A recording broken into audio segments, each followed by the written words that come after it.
Happy Wellness Wednesday, UBMA Village. My name is Wendy Batiste-Johnson. I am the founder of United Black Mothers of America, a nonprofit that was founded in 2020 during the global health pandemic and during times of racial unrest here in our country, where mothers, specifically Black mothers, needed safe spaces to gather, to share, to learn, and to be heard. We have hosted health talks both virtually and in person over the past 4 years. And we have also walked together in community for our health and wellness. Today, we are welcoming a new communication forum here on YouTube, where we are going to be hosting community conversations with health professionals and community members to discuss topics that impact women and our families.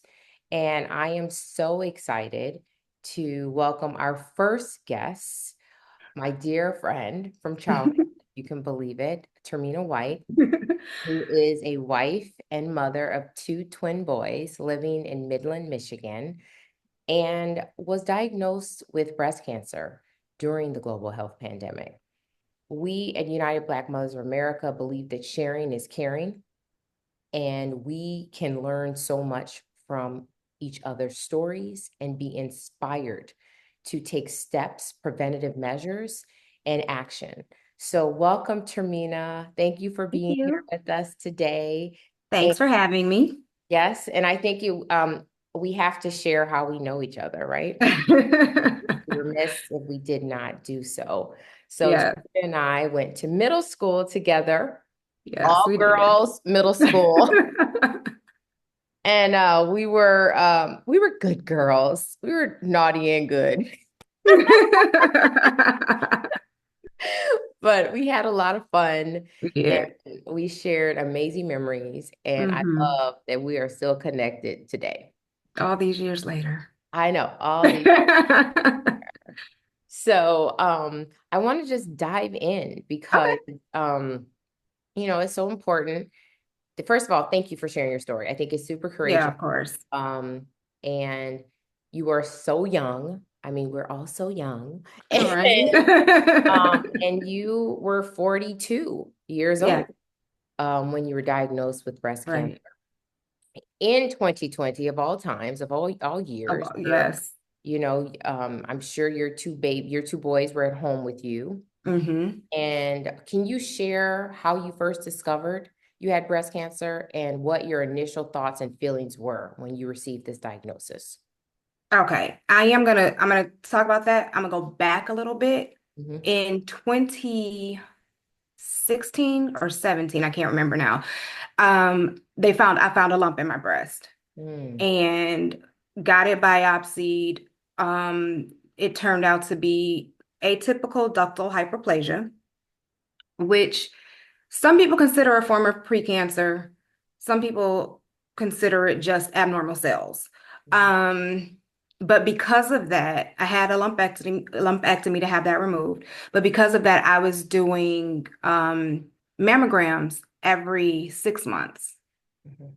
And in 2020, when we moved here from Indiana. So it took me a while to get in. I was past the 6 months, but it was February 2020. I got a mammogram. They told me everything looked good. They compared it to the previous one. Everything was good. And then fast forward now to August of 2020.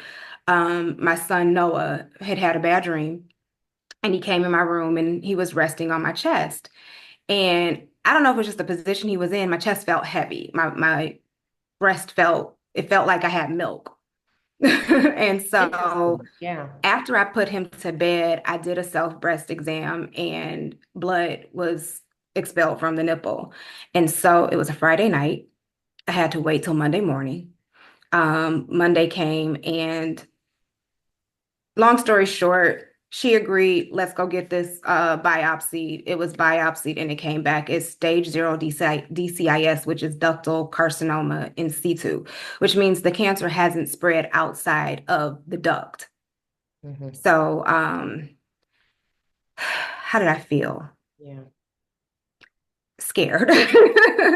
I was scared. Because it was caught so early, I felt a little bit better. Like it's going to be a good prognosis. What was the other question you asked me? I'm so sorry.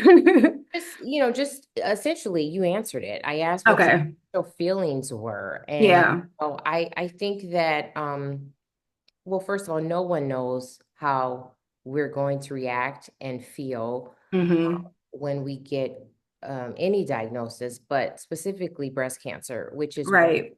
that, if we're being honest, women walk around fearing for quite often. I mean, Hmm. I am certainly one who gets my annual mammogram, and I'm an advocate for others to get their mammogram. Same. For me, I have dense breasts. So Hmm. I'm someone who, even though the mammogram may come back normal, may still have to do a follow-up with an ultrasound Right. or something else to ensure that there is nothing that was missed, Right. which poses fear because, and specifically if you have breast cancer history in your family. Now, do you have breast cancer history in your family? No. Not that I know of. And we did do a DNA test. So I am not a genetic carrier. I talked to all my sisters and let them know that I am not a genetic carrier, but they do need to have regular breast exams. Even That the ones that, because it starts at 40, and I have two sisters that are not yet 40, but I told them, talk to your provider and see if you can get those started now because you do now have a family history. hmm Now you have two boys. I have two boys. How old were they at the time? They were 5. Hmm. They were 5. So talk to me about that conversation at home with your husband, with your parents, with your family after you were diagnosed.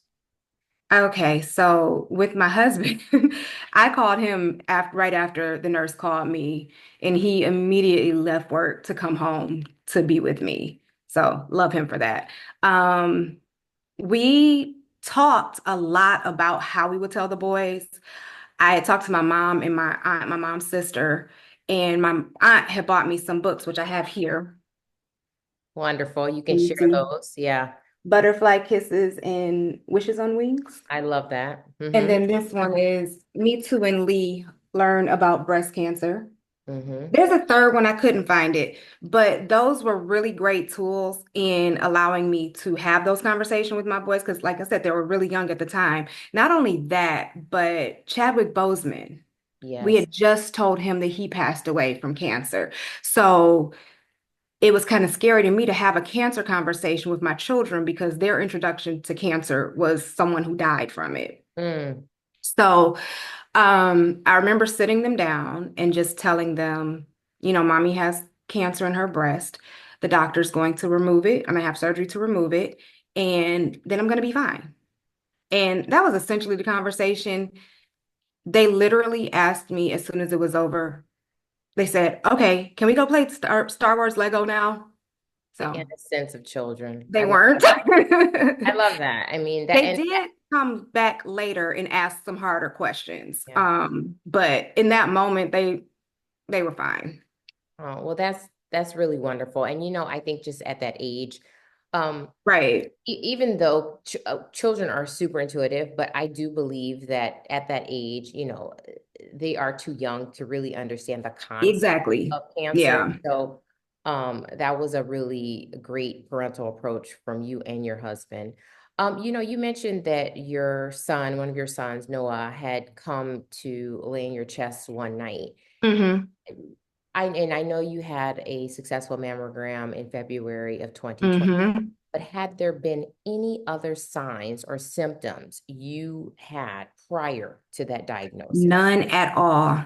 None at all. And as a matter of fact, when I got my mammogram in February, because remember I told you I was supposed to get them every 6 months. Yes. They told me you can wait a year. Wow. So if I had waited a year, by the time a year came, I had already had the mastectomies.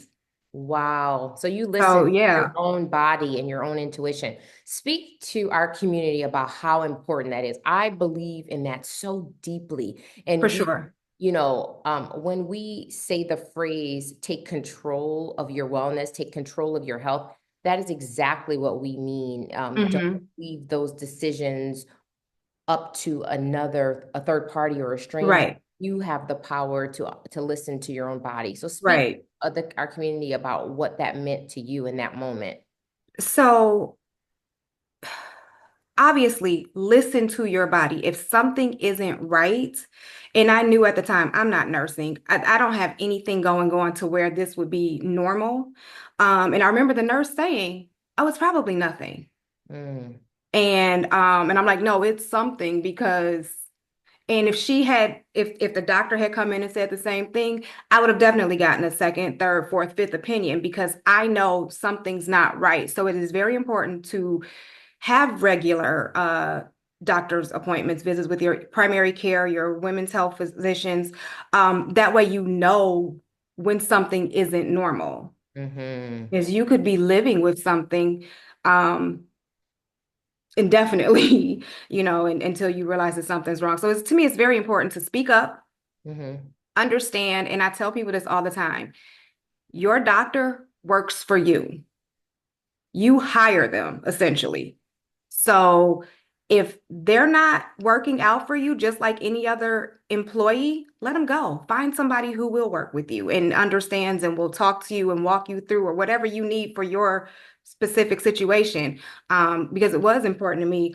One of the things, the doctor who ordered my mammogram that day when I went in, she was not my regular doctor. She called me 4 different times just to make sure I was okay. And I really appreciated that because the nurse was like, "Oh, you're good." But yeah, so she Interesting. definitely followed up, which I loved. And she didn't have to do that. So you find, that's also important too.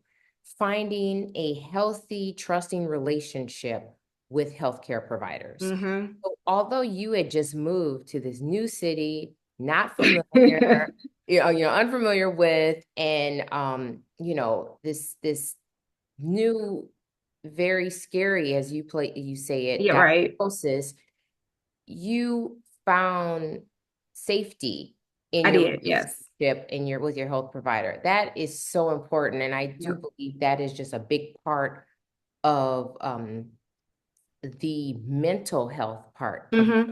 through Hmm. is when you're not only supported at home, but when you're also But your health, supported yeah. with your healthcare providers. That's wonderful. Hmm. I'm happy to Yep. hear that. So what can you speak to us about what type of treatment plan your doctor was Yeah. recommending? How did you feel about it? So I am a researcher. Immediately I'm looking up how do we treat this? I didn't necessarily want to do chemo. I thought that would be scary for the boys. Hmm Um, and so They what I recommend chemo at the time, being so, decided, did they no, recommend chemo? that Okay. wasn't even an option for me Okay. at that point. Um, Radiation would have been. If I had done a single mastectomy, then they would have done radiation. I did not want to do that either. I did not want to be constantly worried about what would happen if one side is so, going through this, when will the other side go through it? I'm sorry, I need to plug in my No, computer. go for Um, it. when will the other All side, the or time. would it ever? And so it was something I decided to do a double mastectomy just to kind of eliminate the risk of it coming back. And that's not 100% because they cannot remove 100% of your breast tissue. They Mm, get as much as they can out. So there's always a risk of it coming back, but it greatly reduces that risk. So that's the decision that I went with. And I felt like that was best for everybody. I talked to my husband because obviously that's a huge change. And he was just like, whatever you want to do, mhm. I'm on board with it. So what type of physical or emotional challenges did you endure during this treatment? Um, Emotional, and it still happens. It's been a few years, but it's still like the slightest bump, anything, I freak out, I panic. Um, Going through just the body change. My breasts aren't my breast anymore, but they are, but you know what I mean? That was hard. I actually went through a reconstruction from the initial ones because I just hated them. I didn't like Mm, the way they looked. I didn't like the way they moved. So I did a reconstruction 2 years after the first one. And I will say this as far as reconstruction goes. I had a lot of people tell me when I told them about my diagnosis, oh, lucky you, you get free breast implants. It's not that. It's not that. There is nothing glamorous about this. I never would have done this otherwise. And I do understand people don't always know what to say when someone's going. That's why we're having these conversations. yes, Um, yes. Physically, I could not move my arms. I Mm, came home from surgery and I couldn't open my pill bottle. wow. And I never, it's just things you don't think about. Wow. But I couldn't open my pill bottle and I got a little like a condiment cup and poured my pills in there so I didn't have to wake my husband up constantly through the night so I could take pain pills. But eventually that strength came back in your arms. I remember like trying to How mop long? How long did that last? maybe 2.5 years. So Wow. quite a Oh while. my Quite a goodness. while. And it I didn't wasn't imagine you'd say that. I thought you were going to a it few wasn't weeks. always so intense. Oh, But there was a time, probably a year after, and I was mopping the kitchen floor, and I'm like, this really hurts, and I mm, could not finish the job, and my husband did. But s- some people do go through physical therapy. It wasn't offered to me. I didn't think to ask for it. mhm. And looking back now, I definitely would have asked for physical therapy. Okay. Wow. So speaking of that, I mean, wow. I'm still just shocked by that. Hold on one second. I'm so sorry. Oh, no worries. No worries at all.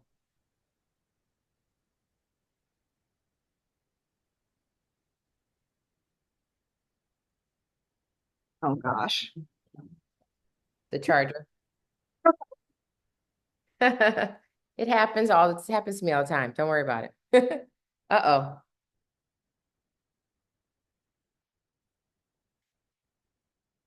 We lost her for a moment, but no worries. We'll get her back. I hope that this conversation um, is not only shedding light on Termina's experience, but also providing knowledge to all of you. I know I'm learning while speaking with her. So I really do hope this is a valuable conversation to all of you. We're going to pause for a moment until she comes back.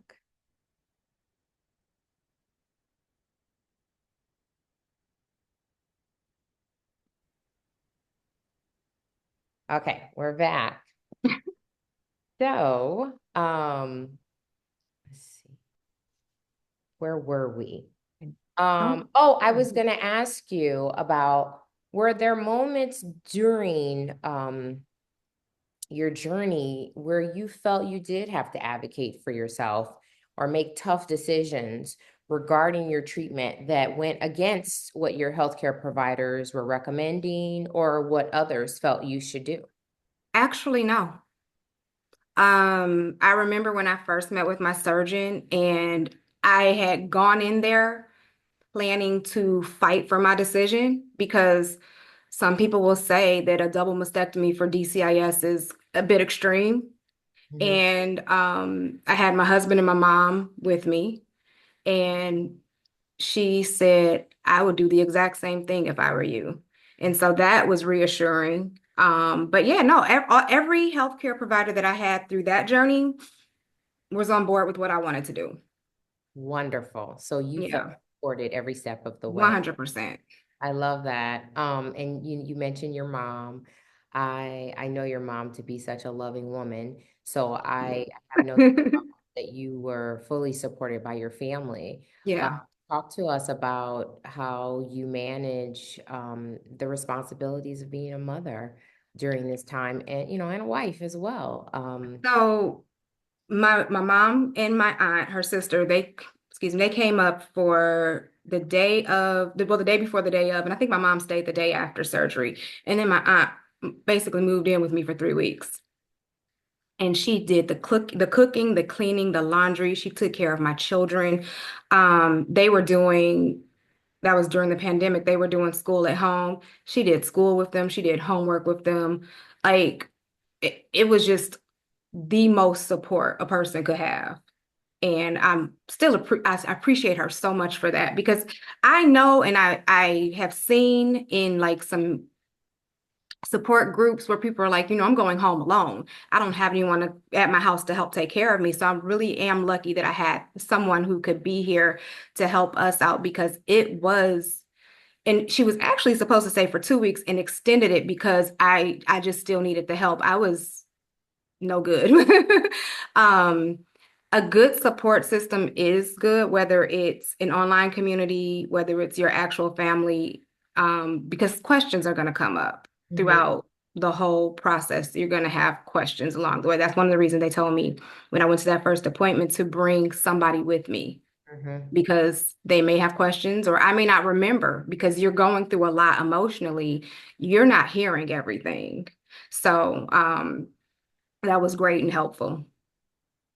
I love that. And it's so important. And you know what, you make a very valid point.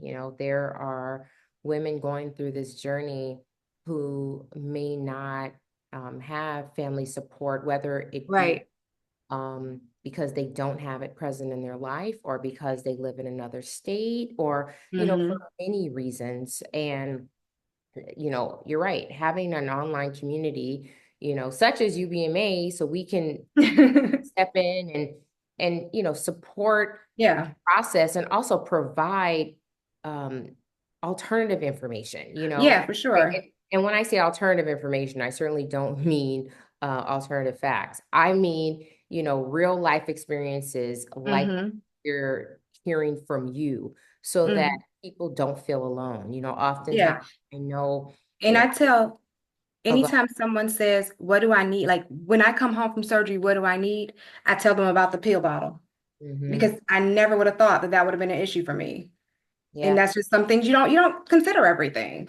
I find this conversation and just in general your outlook on things to be so refreshingly helpful because when as I'm speaking to you, all I'm doing is thinking about how many women are going to tune into this and think about, like you said, the pill bottle or think about other things Right.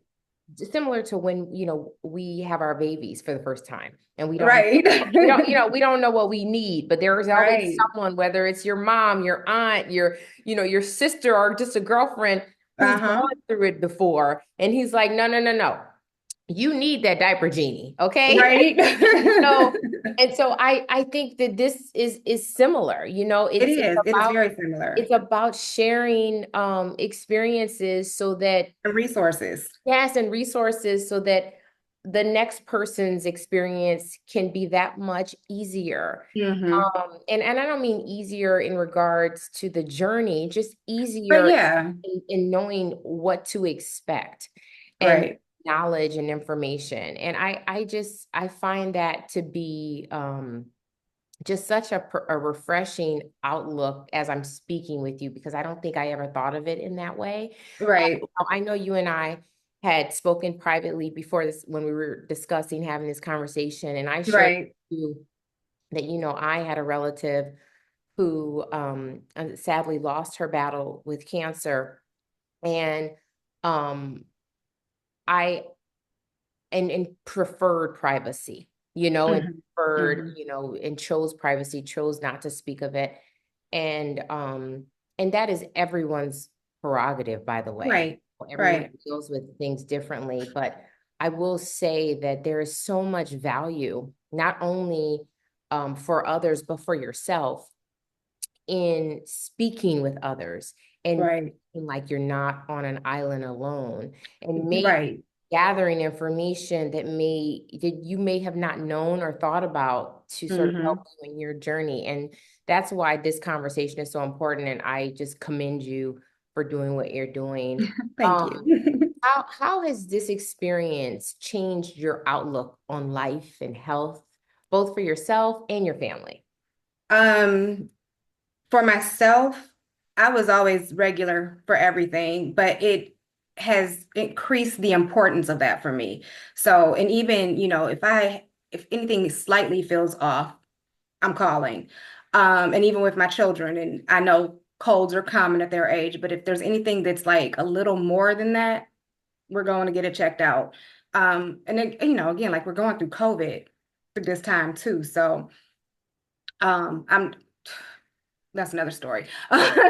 But I encouraged my husband, and this was after my diagnosis. I was watching a movie, and this man had cancer, and he caught it too late, and I'm boohoo crying, and I'm like, babe, you have to find a doctor, and you have to go get regular checkups. It's so important. And he did, and so I stay on top of him. I stay on top of the kids, and I stay on top of myself.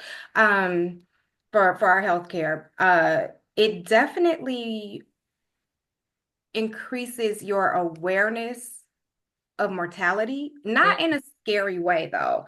Um, it's just that, I'm not 19 anymore. Mhm. Little things become big Excuse my things. dog in the background. No, that's I knew she'd fine. bark at some point during this interview.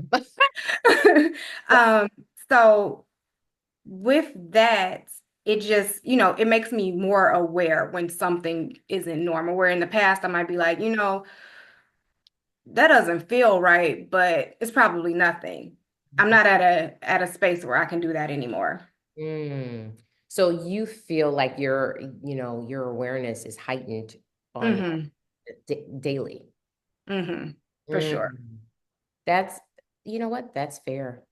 That's fair. Do you find yourself also, um, speaking with outside of your immediate family, of course, your husband, Hmm. your children, but do you find yourself, you know, preaching to your family about, you Oh have to do yeah. your checkups, you have to do this, Yes. and are they Yes. receptive? They are. They Yeah. are. Like I said, one of my youngest sister she's 10 years younger than me. So 35, and she just had a baby. And I was telling her, you need to schedule a mammogram. And she's like, well, I don't have a regular gynecologist. I use the midwife. I said, midwives can request those too. And she's like, okay.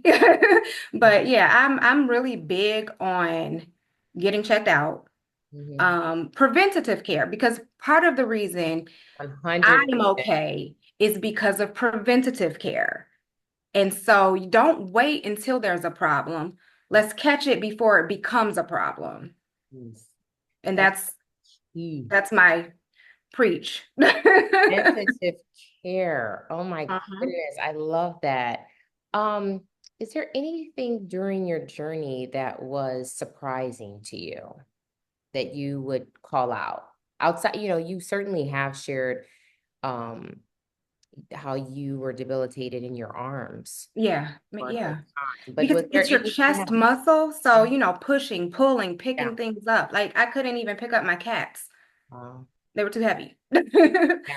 But I guess one of the most surprising things to me is people's responses. And not in a negative way. People have been very positive in their responses. I struggled with calling myself a survivor, or Mm. saying I fought cancer because it was caught so early. I did not have to go to chemo. I did not have to do radiation. I wasn't sick for months and months and months. So So you harbored guilt for that. a little bit, yeah. Wow. But I know it was my husband, and maybe somebody else said to me, you made a decision to save your life. It doesn't matter what stage you were in. And it was not an easy, like, a mastectomy is an amputation. It's Mm-hmm. no different from when a diabetic has to remove their foot or leg. It's an Mm-hmm. amputation because if you keep this body part, you will die. And so he had to help me see that I did fight and I am a survivor. But that was something that I did struggle with. Hmm. Wow. Wow. And again, I would have never thought of that. I thought that someone who had to go through um such an extensive journey. Mm-hmm. You're right. It doesn't matter what stage you're in. It's still an extensive journey, both mentally and physically. And Mm-hmm. I would have never guessed that there would be some level of, imposter syndrome, essentially. Right. Yeah. Yes. Feel as though, Yes. because I'm not at another stage, that I don't have a right to be as vocal or as vulnerable. Right. And I That also worked in an oncology clinic for years. And so Mhm. I've seen every stage of cancer and I've seen how bad it can get for people. And I was never there. And so it kind of made me feel like I can't, you're the survivor. I can't say that about myself, but I did. I did survive it. You So I absolutely am a survivor. are a survivor. Wow. I, Yeah, say it loud and proud. You are a I survivor. own it now. Wow. Um, wow, this is so great. Okay, so how are you feeling now? Let's talk I about feel that. good. 4 years I feel good. later, and what does recovery look like for you moving forward? Going forward, and this is the scary part. So this is 4 years later. I only have, so every year I get checked. But they only check you for 5 years. Mm, So when those 5 years are up, my security blanket is gone because you're gonna get checked this year. And so, I mean, and it's not an issue in real life because if anything feels wrong, I can always call, but there's just not that automatic every year annual appointment to check me. So that's a little bit scary. But I'm also very happy that it's over. Like I have this year in December and the next year in December, and then I'm done with that. And we can truly say, you know what? She didn't have a, what do you call it? what? It didn't come back. She's a um, survivor. she's a survivor. So yeah, it's a good feeling to be here, but it's also just a little bit scary. Mm, mm, wow. Okay, well, let me just say this, I know that since we were children, we have always Hmm. been taught to do our own, self-breast examinations Right. in the shower, Right. arm up.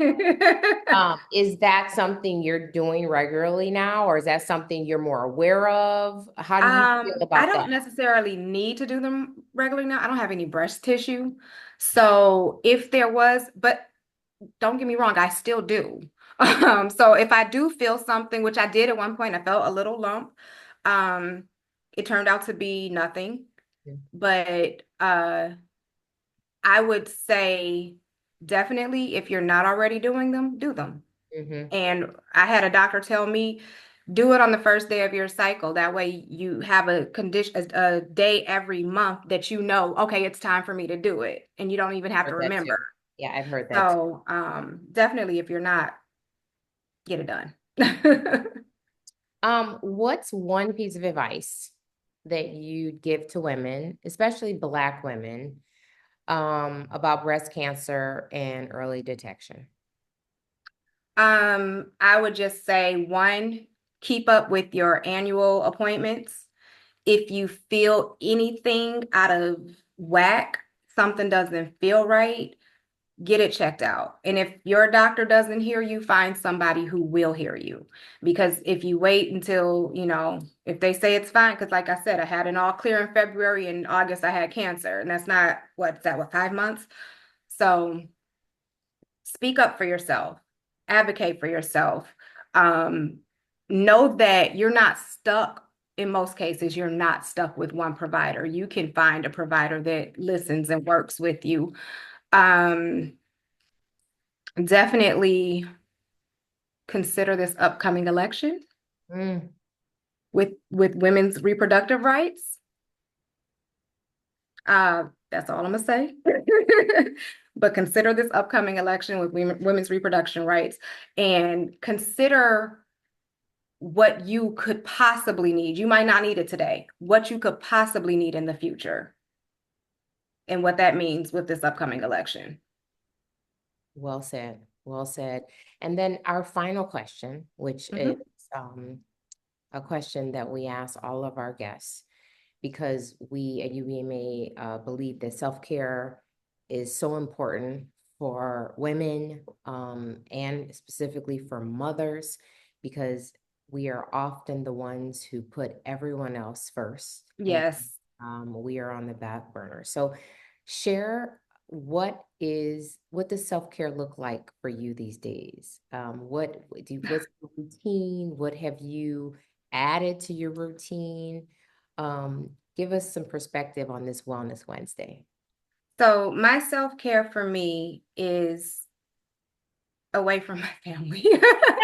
Like you said, we as mothers tend to put everyone's needs before our own. And so we neglect ourselves a lot. So, and I have a husband, thankfully, who's very supportive of me doing things. So, like I just told you, I just got back from out of town with my sister. He was completely on board with that. He took care of the kids and he was fine.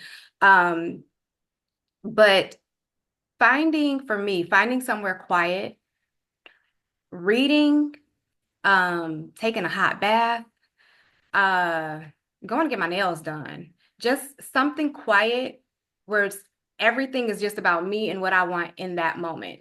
Like, do I want to stop at Burger King on the way home and get some fries? Like, whatever is meant for me in that moment. Mhm. You know what? Quiet. I couldn't agree more. And you know what? Those all sound like amazing self-care tips for me, or to me. I engage in a few of those myself. We try to encourage women to at least give themselves 1 hour a day. Mm, You deserve 1 hour a day to your hmm.